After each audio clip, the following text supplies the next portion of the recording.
नमस्कार विद्यार्थी मित्रांनो, स्वागत आहे तुमचं गणित शिकूया या यूट्यूब चॅनलमध्ये. विद्यार्थी मित्रांनो, आपण इयत्ता 10वी विज्ञान भाग 2 यामधील प्रकरण 3 सजीवातील जीवन प्रक्रिया भाग 2 या प्रकरणाचा अभ्यास करत आहोत. त्यामध्ये आज आपण अलैंगिक प्रजनन यामधील जे बहुपेशीय सजीवातील अलैंगिक प्रजनन हा दुसरा भाग बघणार आहोत. त्याच्यामध्ये सुद्धा 4 प्रकार आहेत: खंडीभवन, पुनर्जनन, मुकुलायन आणि शास्त्रीय प्रजनन. तर आता आपण आजच्या व्हिडिओला सुरुवात करूयात. आता यातलं पहिलं जे आहे खंडीभवन, ते काय आहे ते बघूयात. आता आपण हा अलैंगिक प्रजननाचा प्रकार बहुपेशीय सजीवात आढळतो. या प्रकारात जनक सजीवाच्या शरीराचे अनेक तुकडे होऊन प्रत्येक तुकडा नवजात सजीव म्हणून जीवन जगू लागतो. जसे की शैवाल, स्पायरोगायरा आणि सायकॉन सारख्या स्पंज या प्रकारात मोडणाऱ्या सजीवांमध्ये या प्रकारे प्रजनन होते.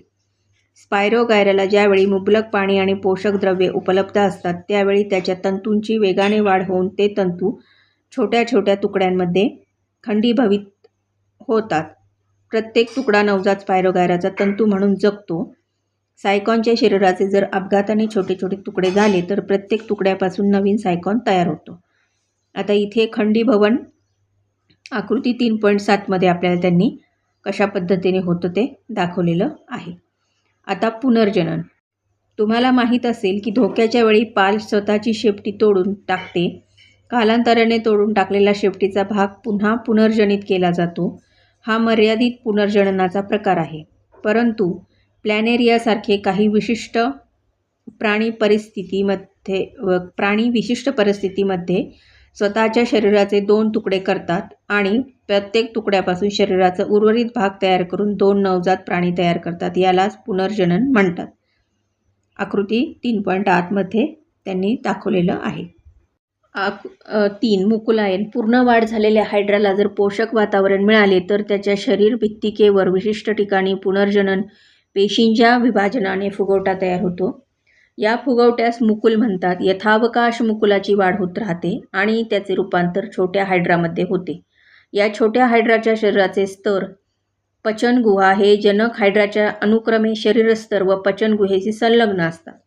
या छोट्या हायड्राचे पोषण जनक हायड्राद्वारे होते. ज्यावेळी छोट्या हायड्राची वाढ स्वतःचे अस्तित्व टिकवण्या इतपत होते त्यावेळी तो जनक हायड्रापासून वेगळा होतो आणि नवजात हायड्रा म्हणून निरावलंबी जीवन जगू लागतो. आकृती 3.9 मध्ये मुकुलायन कशा प्रकारे होतं ते तिथे आपल्याला त्यांनी दाखवलेलं आहे. शास्त्रीय प्रजनन.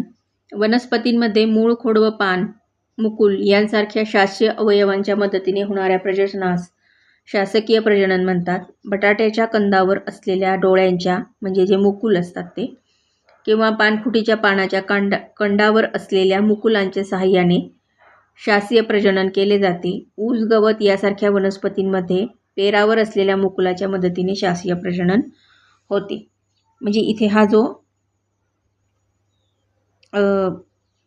फुगवटा दिसत असतो आपल्याला त्याच्यावरनं ते आपल्या तिथे ते प्रजनन सुरू करत असतात.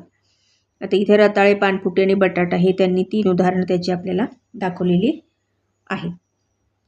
आता बीजाणू निर्मिती.